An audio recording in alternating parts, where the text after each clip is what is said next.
TRS party ఆవిర్భావ వేడుకలకు ఎలకతుర్తి ముస్తాబైంది. రథోత్సవ వేడుకలను అంగరంగ వైభవంగా నిర్వహించేందుకు బీఆర్ఎస్ నేతలు సర్వం సిద్ధం చేస్తున్నారు. ఇక ఉమ్మడి వరంగల్ జిల్లా నేతలు ఈ సభను ప్రతిష్టాత్మకంగా తీసుకున్నారు. జన సమీకరణ కోసం నియోజకవర్గ మండల కేంద్రాల్లో సన్నాహక సమావేశాలు నిర్వహించారు. చరిత్రలో నిలిచిపోయే స్థాయిలో సభ నిర్వహిస్తామని బీఆర్ఎస్ పార్టీ నేతలు చెబుతున్నారు. మరోవైపు రథోత్సవ సభ సందర్భంగా పోలీసులు ట్రాఫిక్ ఆంక్షలు విధించారు. వాహనాలను వెళ్లే రూట్స్ను ఎంపిక చేశారు.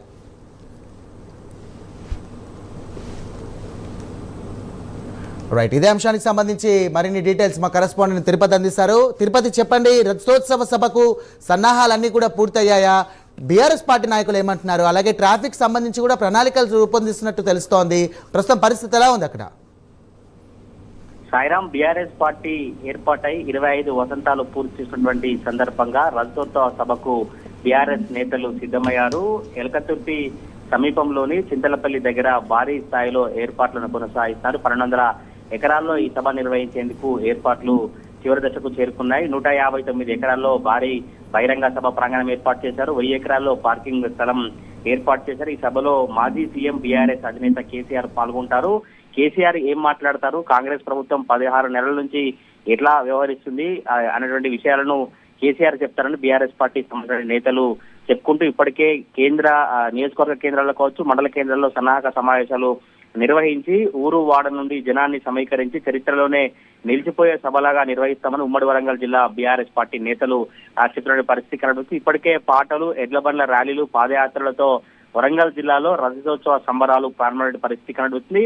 ఈ రథోత్సవ వేడుకలకు ఎలకతుర్తి వరంగల్ నగరాన్నంతా కూడా గులాబీ మయంతో బీఆర్ఎస్ నేతలు సిద్ధం చేసినటువంటి పరిస్థితి కనబడుతుంది. గులాబీ ఆవిర్భావ సంరంభానికి సర్వం సన్నిద్ధమైనట్టే బీఆర్ఎస్ నేతలు చెప్పినటువంటి పరిస్థితి కనబడుతుంది. కొంత ఎండకాల వేడిమి ఎక్కువ నేపథ్యంలో 10 లక్షల మాజిక ప్యాకెట్లు, 10 లక్షల వాటర్ బాటిల్ కూడా సిద్ధం చేసి ఒక వాలంటీర్లను కూడా ఏర్పాటు చేశాం. 2000 మంది వాలంటీర్లు సభా ప్రాంగణంలో ఉంటారు. ఎవరైనా అనారోగ్యానికి గురైనా, ఎవరైనా ఇబ్బందికి గురైనా వెంటనే అంబులెన్స్ లో ఆసుపత్రికి తరలించేందుకు కూడా అట్లాంటి టీమ్స్ ను ఏర్పాటు చేసి ఇప్పటికే బీఆర్ఎస్ పార్టీ వర్కింగ్ ప్రెసిడెంట్ చెప్పినటువంటి పరిస్థితి కనబడుతుంది. ఉద్యమం సమయంలో కేసీఆర్ ఎట్లా ఏం చేశారు, బీఆర్ఎస్ పార్టీ ఏం చేసింది, ఇప్పుడు ఈ 10 ఏళ్ల అధికార పార్టీ ఉన్నప్పుడు ఏం చేసినటువంటి అనేక విషయాలను కేసీఆర్ ప్రసంగంలో చెప్తారంటూ కూడా బీఆర్ఎస్ పార్టీ సంబంధించిన నేతలు చెప్తున్న పరిస్థితి కనబడుతుంది. బీఆర్ఎస్ ఆ రథోత్సవ వేదికను మొత్తం కూడా సంసిద్ధం చేసి 500 మందికి పైగా స్టేజ్ పైన కూర్చునేటువంటి విధంగా ఏర్పాట్లను కొనసాగిస్తున్నారు. 200కు పైగా జనరేటర్లను కూడా ఏర్పాటు చేసుకున్నారు. 1000 ఎకరాలకు పైగా పార్కింగ్ కేటాయించారు. పార్కింగ్